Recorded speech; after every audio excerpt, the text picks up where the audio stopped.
చందమామ కథలు. దేవత, దయ్యం. వరదేశ్వరం అనే గ్రామ పొలిమేర్లలో గ్రామదేవత గుడి ఒకటి ఉండేది. ఆ గుడికి పెద్ద మాన్యంతో పాటు దేవతకు చాలా విలువైన ఆభరణాలు ఉండేవి. నిత్యం వచ్చేపోయే భక్తులతో గుడి ప్రాంగణం కళకళలాడుతూ ఉండేది. ఒకనాటి చీకటి పడుతున్న వేళ గ్రామదేవత గుడిలోంచి బయటికి వచ్చి ఆవరణలో ఒక మూలగా ఉన్న వేప చెట్టుపై కూర్చున్నది. ఆ చెట్టుకు దూరంగా శిథిలమైపోయిన ఒక చిన్న కోట పక్కన చింత చెట్టు మీద చాలా కాలంగా ఒక దెయ్యం ఉంటున్నది. గ్రామంలో ఎవరికీ హాని తలపెట్టిన ఆ దెయ్యం అంటే గ్రామదేవతకు కొద్దిపాటి ఆదరణ ఉండేది. ఆ కారణం వల్ల ఆమె దయ్యంతో తరచూ మాట్లాడుతూ ఉండేది. ఆ రోజు మాటల సందర్భంలో ఆమె గ్రామంలోని తన భక్తులు ఎంతెంత ఘనంగా తనకు పూజలు జరిపి కానుకలు చెల్లిస్తున్నది దయ్యానికి వివరంగా చెప్పింది. అంతా విన్న దయ్యం, తల్లి, నువ్వు వట్టి అమాయకురాలివి. మనుషులు పెద్ద మోసగాళ్ళు. వాళ్లల్లో వాళ్లే కాదు, దేవుళ్లతో కూడా అవసరాన్ని బట్టి భక్తి గౌరవాలు కనబరుస్తారు.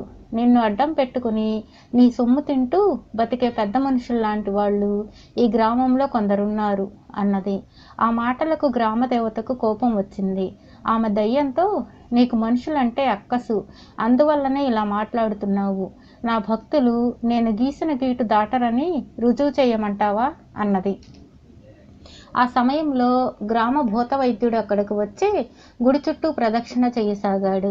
గ్రామదేవత దయ్యానికి వాడిని చూపించి, వీడు ఎన్నాళ్ల నుండో నన్ను కొలుస్తున్నాడు. పాపం, చాలా బీదవాడు. ఈ రాత్రే ఇతన్ని అనుగ్రహించబోతున్నాను అన్నది. అలాగే తల్లి, వీడు నీ పట్ల ఎంత భక్తి గలవాడో పరీక్షించేందుకు నాకు అవకాశం ఇవ్వు. నేను వాడికి నా చేతనైన సాయం చేస్తాను అన్నది దయ్యం. ఆ రాత్రి దేవత భూత వైద్యుడికి కలలో కనిపించి తాను వాణ్ణి కటాక్షించినట్లు చెప్పి ఉదయాన్నే ఆలయ ధర్మకర్తను కలుసుకోమన్నది. తరువాత ధర్మకర్తకు కలలో ప్రత్యక్షమై భూత వైద్యుడికి ఆలయంలో లెక్కలు చూసే పని ఇవ్వమని ఆజ్ఞాపించింది. తెల్లవారుతూనే భూత వైద్యుడు ధర్మకర్తను చూడబోయాడు. ధర్మకర్త ఏమీ ఎరగనట్లే భూత వైద్యుడిని అడిగి సంగతి తెలుసుకొని, అయ్యో, అమ్మవారు నీతో అలా అన్నదా? నాతో ఆ తల్లి ముందుగా మాట మాత్రమైనా చెబితే బాగుండేదే. ఆ లెక్కలు చూసే పని ఒకళ్ళకి ఇస్తానని మాట ఇచ్చేశానే అన్నాడు. ఆ సాయంత్రం ధర్మకర్త గుడికి వెళ్ళి దేవతకు సాగిలబడి, అమ్మా, రాత్రి కలలో నేను నీతో మాట్లాడదాం అనుకునేంతలో మాయమయ్యావు. నేను నిన్ననే ఒకరికి మాట ఇచ్చాను. నీ భక్తులు మాట తప్పరన్న పేరుంది. ఇప్పుడు ఇచ్చిన మాట తప్పమంటావా అంటూ కన్నీళ్లు కార్చి వెళ్ళిపోయాడు. దేవత కరిగిపోయింది. ధర్మకర్తకి ఇంకాస్త ముందే చెబితే బాగుండేదేమో అనుకున్నది. భూత వైద్యుడికి ఆ పని ఇస్తే తాను సొమ్ము దొంగిలించడం సాధ్యపడదని ధర్మకర్త ఈ కపట నాటకం ఆడిన సంగతి దేవతకు తెలియదు. అదంతా దయ్యం గమనిస్తూనే ఉన్నది. ఆ రాత్రి అది భూత వైద్యుడి కలలో కనిపించి, నువ్వు నాకు పగవాడివైనా నీకు సాయపడదామని వచ్చాను. నేను ఈ ఊరి గ్రామాధికారి కూతుర్ని పట్టుకుంటాను. నువ్వు తప్ప ఏ మంత్రగాడికి లొంగను. నువ్వు వస్తేనే నేను ఆమెను వదులుతాను. జనంలో నీకు పేరుతో పాటు డబ్బు కూడా వస్తుంది అన్నది.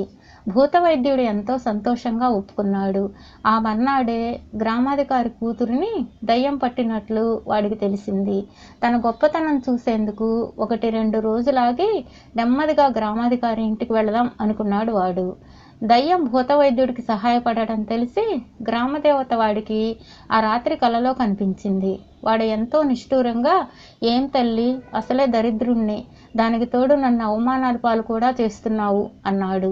దేవత వాడితో, పొరపాటు జరిగిపోయింది. ఈసారి నిజంగా మేలు కలిగేలా చేస్తాను.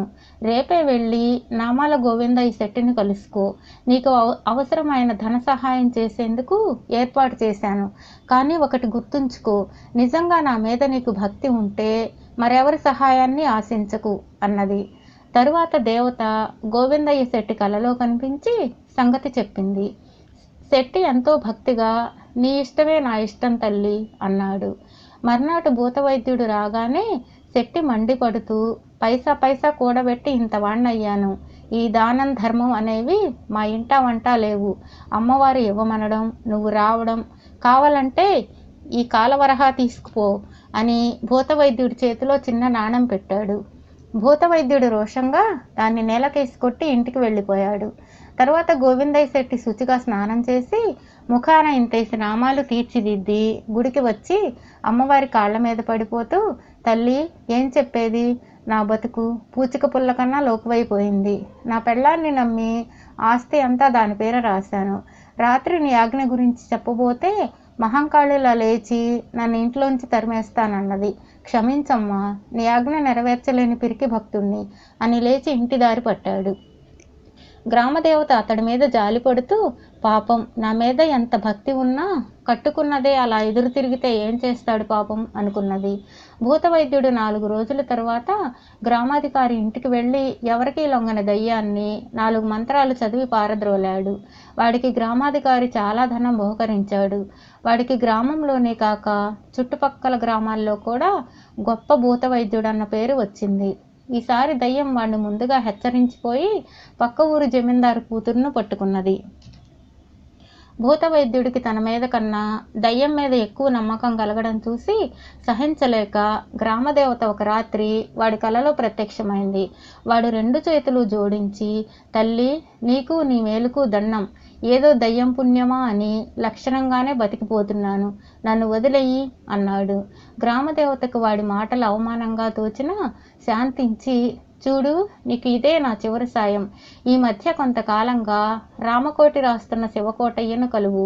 అతనికి చాలా ఆస్తి ఉంది. వారసులంటూ ఎవరూ లేరు. నీ సంగతి చెబుతాను. ఆ తర్వాత ఇక దయ్యంతో పొత్తు పెట్టుకోనని మాట ఇవ్వు అన్నది. భూతవైద్యుడు అయిష్టంగానే దేవతకు మాట ఇచ్చి మర్నాడు శివకోటయ్య దగ్గరకు వెళ్ళాడు. ఆ సమయంలో ఆయన దీక్షగా రామకోటి రాస్తూ భూతవైద్యుడిని కొంచెం ఆగమన్నాడు. ఒక పావుగంట తర్వాత ఆయన తల ఎత్తి భూతవైద్యుడికేసి వింత పడుతున్నట్లు చూస్తూ, రాత్రి అమ్మవారిని గురించి చెప్పింది. ఆవిడతో అనలేదు కానీ ఆవిడ్ని కొలిచనన్నాళ్ళు నాకు ఏదీ అచ్చి రాలేదు. ఇప్పుడు రామకోటి రాస్తుంటే ఎంతో మనశ్శాంతిగా ఉంది. ఇది పూర్తయితే ఇక పుణ్యానికి కొదవంటూ ఉండదు. నా ఆస్తి నాకు నచ్చిన వాళ్ళు ఎవరికైనా ఇచ్చిపోతాను అన్నాడు. భూతవైద్యుడి అవమానంతో కుంగిపోతూ ఇంటికి వెళుతూ ఉండగా దారిలో జమీందారు నౌకరు వాడిని కలుసుకొని జమీందారు కూతురుకు దయ్యం పట్టిన సంగతి చెప్పాడు. వాడు సరాసరి జమీందారు ఇంటికి వెళ్ళగానే ఆయన వాడికి మర్యాదలు చేసి తన కూతురున్న గది చూపించాడు.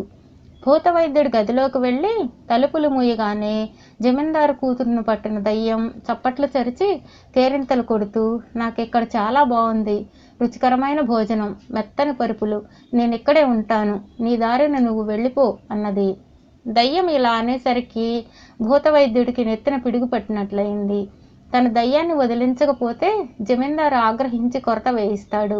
దయ్యమేమో వదిలిపోనంటున్నది. ఈ చిక్కు నుంచి బయటపడటం ఎలాగో తెలియక వాడు దిగులతో ఇంటి దారి పట్టాడు. ఆ రాత్రి భూతవైద్యుడికి ఎంతకు నిద్ర పట్టింది కాదు. చివరకు రాత్రి 3వ జాము జరుగుతుండగా వాడికి చిన్న కునుకు పట్టింది. ఆ సమయంలో గ్రామదేవత వాడికి కలలో కనిపించి, ఎంతైనా దయ్యం దయ్యమే, ఆ సంగతి మరిచి నువ్వు చిక్కుల్లో పడిపోయావు, ఇలా చెయ్యి అని ఒక ఉపాయం చెప్పి అంతర్ధానమైంది.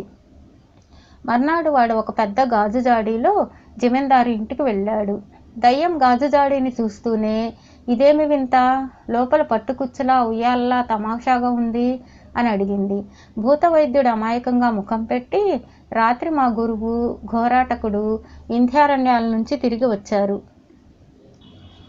నా భక్తికి ఆతిథ్యానికి మెచ్చి ఈ జాడీ బహుకరించాడు. ఆ ఉయ్యాలలో కూర్చున్న వాళ్లకు కోరిన రూపం వస్తుంది. అయినా మనుషులు ఇంత చిన్న జాడీలోకి వెళ్ళలేరు కదా, దీనివల్ల ఉపయోగం ఏమిటా అని ఆలోచిస్తున్నాను అన్నాడు. దయ్యం చప్పున భూతవైద్యుడి చేతులు పుచ్చుకొని, దీనివల్ల నాకు చాలా ఉపయోగం ఉన్నది. నన్ను ఎంతో కాలంగా గొప్ప అందాల రాశి కావాలన్న తపన పట్టి పీడిస్తున్నది. నన్ను ఒకసారి గాజు జాడీలోకి పోయి కుచ్చుల ఉయ్యాలలో కూర్చొనియ్యి అంటూ పొగ రూపంలో జాడీలోకి వెళ్ళింది. భూతవైద్యుడు చప్పున జాడీ మూత బిగించాడు. జరిగిన మోసం గ్రహించిన దయ్యం కీచుమంటూ, ఇది ద్రోహం, అన్యాయం అంటూ గెంతసాగింది. భూతవైద్యుడు పెద్దగా నవ్వి, జమీందారు కూతురుని వదలనని నువ్వు నా ప్రాణం మీదకి తెచ్చావు. నువ్వు దయ్యానివి, నేను మనిషిని. మనిషిగా ఆ మాత్రం ప్రయోజనం ఆశించకపోతే నేను తోటి మనుషుల మధ్య కూడా బ్రతకలేను. ఇదంతా గ్రామదేవత చలవే అని గాజు జాడీతో పాటు దయ్యాన్ని భూస్థాపితం చేశాడు. జమీందారు చాలా సంతోషించి భూత వైద్యుడికి 5 ఎకరాల పొలం బహుమానంగా ఇచ్చి కాలుకి వెండి కడియం తొడిగించి గుర్రం మీద గ్రామంలో ఊరేగింపు చేయించాడు. ఇంత జరిగాక గ్రామదేవతకు ఒక సత్యం తెలిసి వచ్చింది. తాను మనుషులందరూ మంచివాళ్లే అనుకుంటున్నది. దయ్యం దృష్టిలో అందరూ చెడ్డవాళ్లే. కానీ వాస్తవం ఏమంటే మనుషుల్లో మంచి చెడు రెండూ ఉంటాయి. ఇవి గ్రహించాక గ్రామదేవత పనిగట్టుకుని భక్తుల కలల్లోకి రావడం, మాట్లాడటం మానేసి మౌనం వహించింది.